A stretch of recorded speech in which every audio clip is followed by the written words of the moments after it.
నమస్తే, welcome to I dream. నేను వలి. నటి అశురెడ్డి కేసు వివాదమైంది. 2018 నుంచి ధర్మేంద్ర అనే వ్యక్తితో పరిచయం పెంచుకుని నిన్ను పెళ్లి చేసుకుంటానని చెప్పి నమ్మించి దాదాపు 9,35,00,000 రూపాయలు తీసుకుంది. మొత్తం కూడా ఆస్తులు, కార్లు ఇవన్నీ కొనుగోలు చేసి తన పేరిట రిజిస్ట్రేషన్ చేసుకుంది. ఇది ఆ ధర్మేంద్ర తండ్రి సిసిఎస్లో కేసు పెట్టినటువంటి పరిస్థితి ఉంది.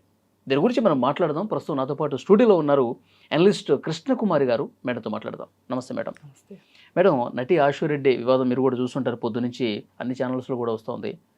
కోట్లు మేడం, దాదాపు 10 కోట్ల రూపాయలు. అసలు ఏం జరిగిందంటారు? జరగడం ఏమీ లేదు.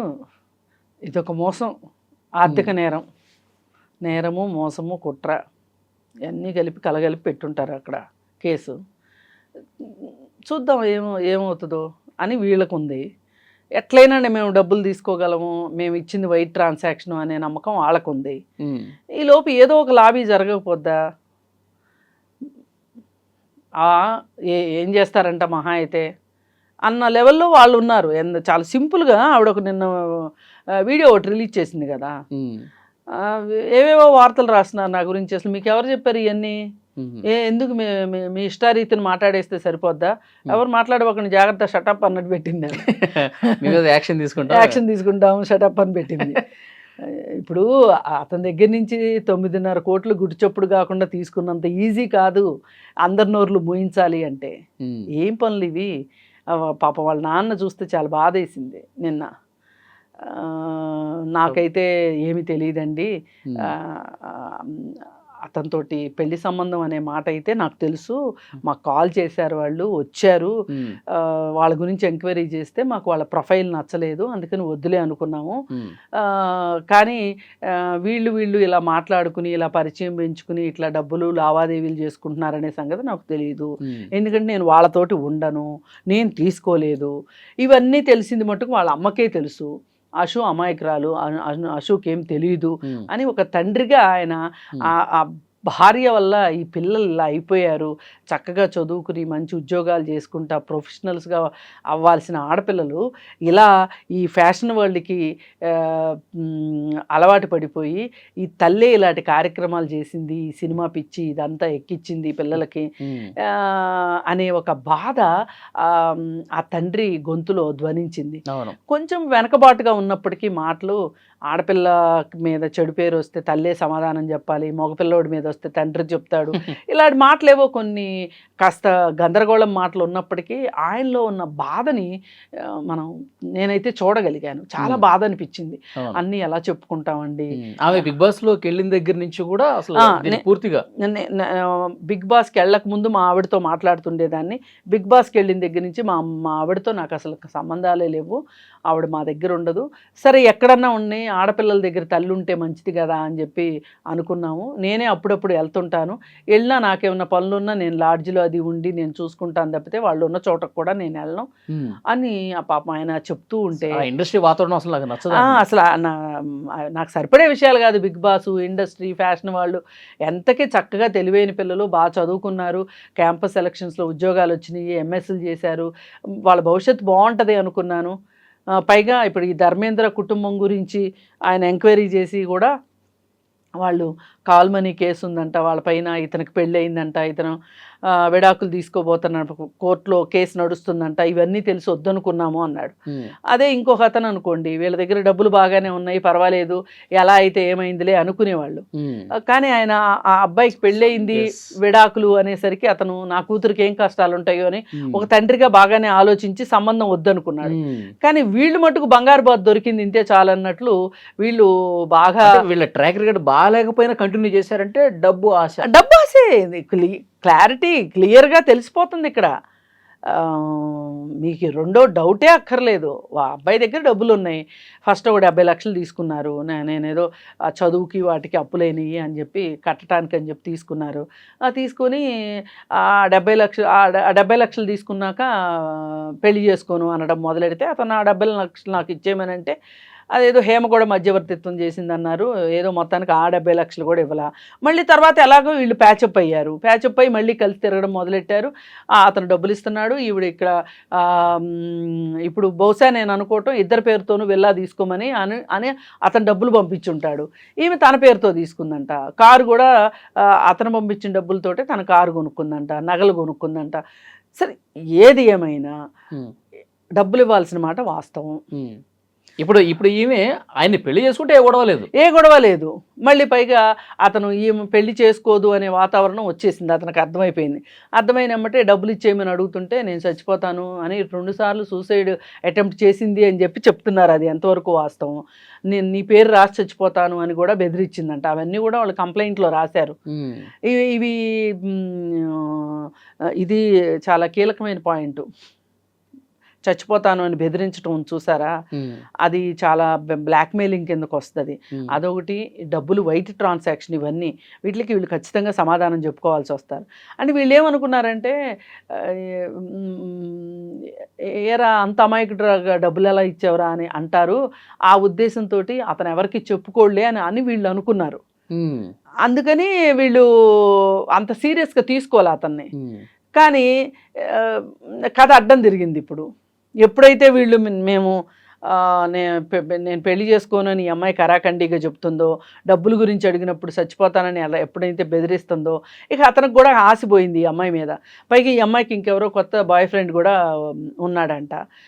ఇవన్నీ చూసి ఇక అతను అడిగాడు. ఇక ఇలా కాదులే అని చెప్పి కేసు పెట్టారు. ఇప్పుడు ఎఫ్ఐఆర్ అయింది.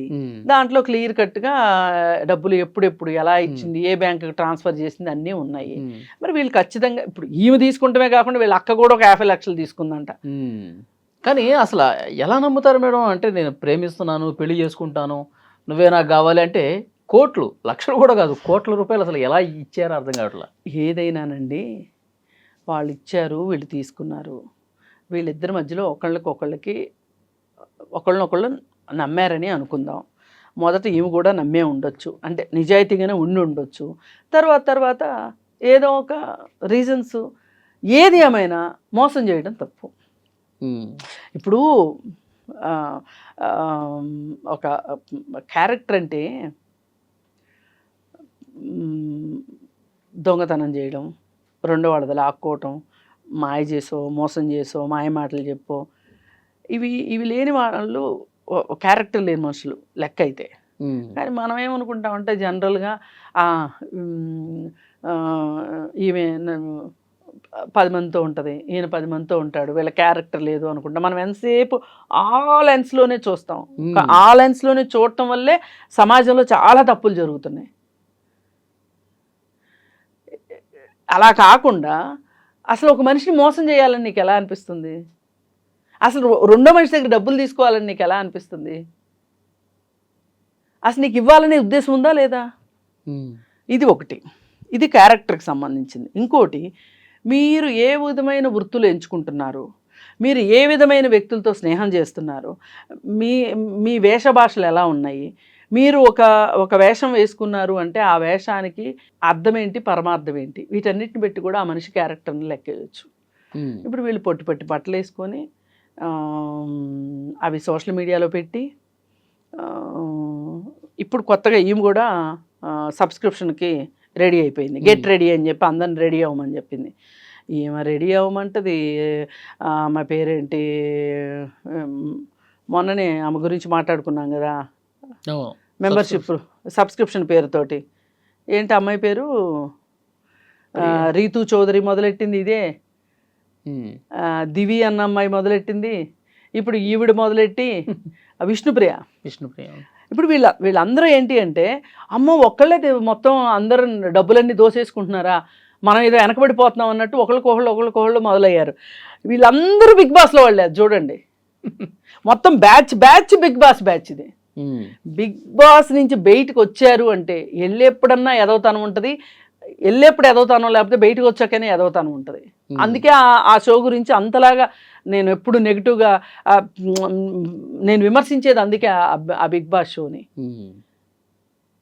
పక్కన నీకు పబ్లిసిటీ రావటం కోసం పబ్లిసిటీ ఉన్నోళ్ళ చుట్టూ తిరగటం, ఆ ఆర్జీవీ తోటి డాన్సులు, వాళ్ళు చేసిన వేషాలు, పాపం వాళ్ళ నాన్న బిగ్ బాసు ఈ సినిమాలు ఇవి మాకు ఇష్టం లేదు అని అన్నాడు. కానీ పాపం ఆర్జీవితో వేసిన డాన్స్ గురించి చూస్తే ఏ తండ్రికైనా, అలాంటి మధ్యతరగతి తండ్రికి అయితే మటుకు చాలా బాధకు గురవుతాడుగా, చాలా బాధకి గురవుతారు. మరి ఇలా మీరందరూ ఇట్లాంటివి చేస్తూ ఉంటే ఇది కదా అసలైన క్యారెక్టర్ ఉండటం లేకపోవటం అనేది. అసలు ఎట్లా మీకు మనసొప్పుతుంది? బ్రాండెడ్ బట్టలు కావాలి, అన్నీ ఇంటర్నేషనల్ బ్రాండ్సే. ఒక హ్యాండ్ బ్యాగ్ పట్టుకుంటే అది ₹1,00,000 అంట, 50,000 అంట.